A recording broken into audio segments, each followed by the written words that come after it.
பரமக்குடியில் பூட்டப்பட்டிருந்த வீட்டிலிருந்து வயதான தம்பதியரின் உடல்கள் அழுகிய நிலையில் மீட்கப்பட்டன. இதுகுறித்த கூடுதல் விவரங்களை செய்தியாளர் சந்திரசேகரன் வழங்க கேட்கலாம். சந்திரசேகரன், வணக்கம். மேலும் விவரங்கள் என்ன, சொல்லுங்க. வணக்கம்.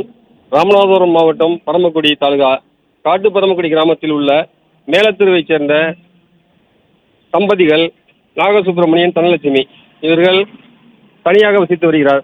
கணவர் நாகசுப்பிரமணியன் ஏற்கனவே பால் பண்ணையில் வேலை பார்த்து ஓய்வு பெற்றவர்.